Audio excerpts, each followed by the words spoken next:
Hello everyone. I'm just going to make this video series as Namammana Adige. Basically, my mom is a very great cook, and we belong to Karnataka.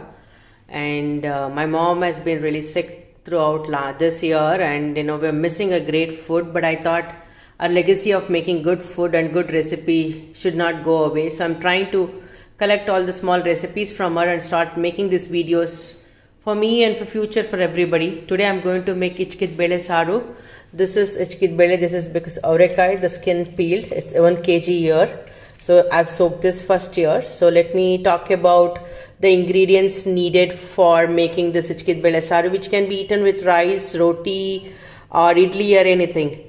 And first of all, we are going to take this 4 tomatoes, because it's 1 kg, and 3 onions, and a few garlic shallots, a little bit of long, that is around 4 to 5 cloves, 1.5 inch of cinnamon, around 10 pepper, 1 inch garlic, and little bit of coconut and little bit of coriander leaves. All these things are needed for grating and for basically grinding it and making the masala. So, and I've also chopped onions into small pieces and kept. This is basically sorting this onion along with this Ichakida averekai so that the smell of it goes off, the dry smell. This is what the ingredients needed for making Ichakida Saru. So now I will just start the preparation. Let's have a look. I've taken a pan, so I'm just going to pour in little oil. I generally use olive oil for almost all my cooking. So when the oil starts eating it up, then I'll be putting in the onion.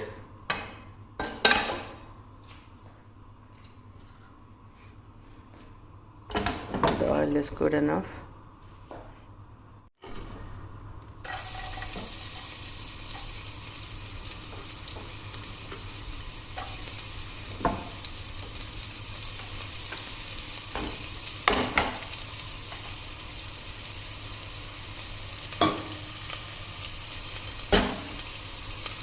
Now I'm adding the Ichakida averekai.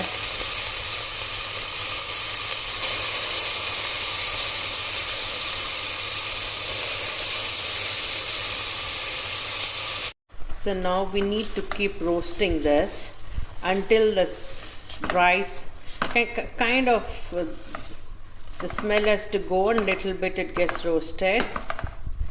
The raw smell has to go, otherwise the sambar what you're going to get will have the same smell. So I'm trying to make one dish per week, something unique. So let's see how much I can really try to learn from mom and repeat the same recipe with the same taste. While this is getting slowly frying, I will try to now grind the masalas. Some more masalas needs to be added. I'll let you know when I'm putting on things into the mixer. Now I'm going to add the onion, the tomatoes for grinding. Just don't have to cut it very small, just the big, because we're going to grind them.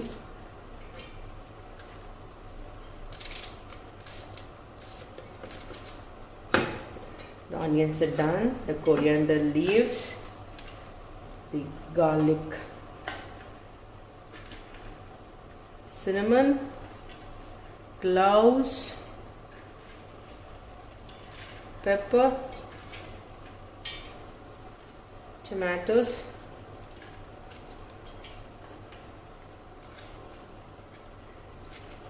these are small, so I've taken 4 of them. If you have big tomatoes, then you can just take 2 of them. Then the coconut, make them into small pieces.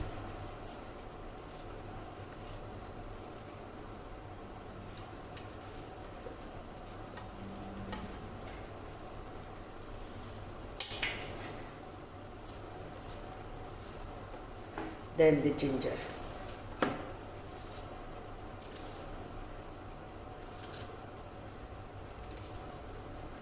Now to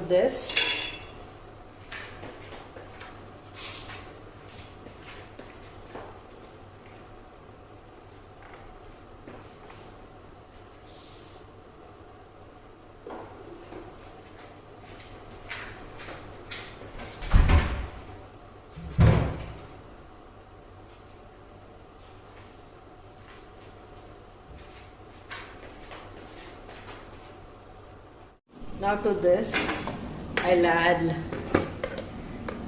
a pinch of turmeric. Need a lot of coriander powder, around 2 tablespoons should be fine. Then red chili powder. Chili powder can be up to your taste, how spicy or how less spicy you need. So here it is. I'm going to take it for grinding. It's grinded into thin paste, getting a very nice smell. I can get the smell of my mom cooking. Let's see if the taste turns out to be the same.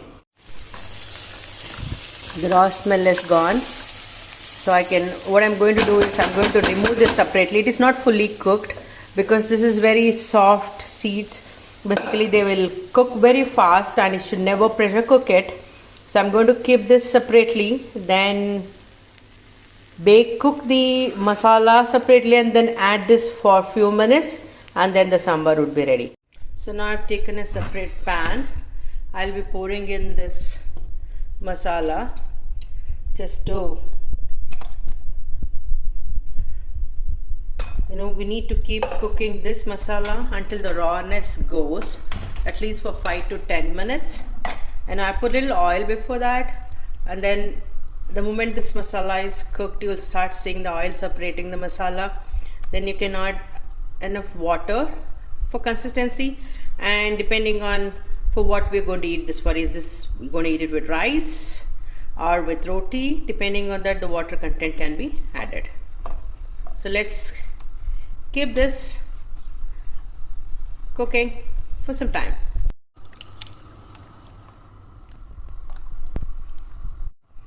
I put Kashmiri lal mirch.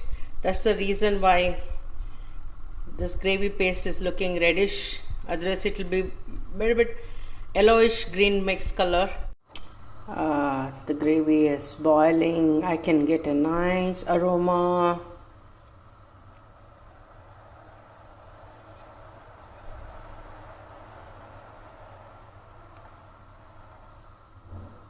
Basically, when we were child or when I was staying with my mom's place, we used to use this with basically akki roti or ragi roti. On that we used to put a huge huge butter on it, and then gurelu powder, we used to call it uchel powder, and eat this for dinner. It used to be yum, one of my most favorite dish. This is the averekai, Ichakida averekai, which I had roasted initially along with oil. The raw smell is gone. I've kept it aside.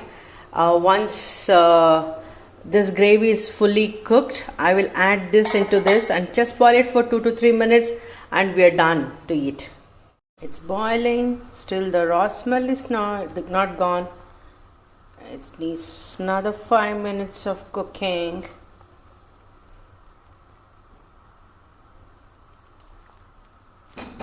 So while this was cooking, I made sure my kitchen is clean. I am very particular about my kitchen.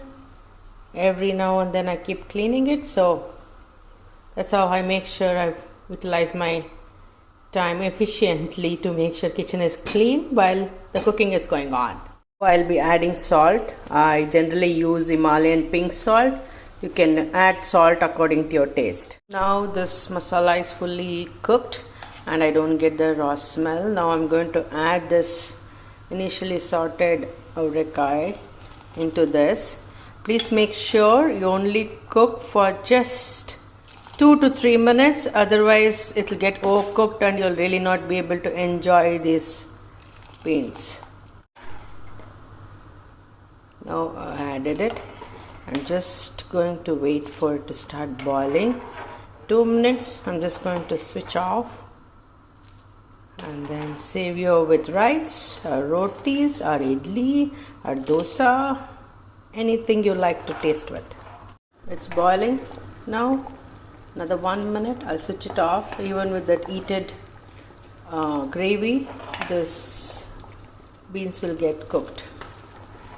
Just check it is cooked and then you can switch it off.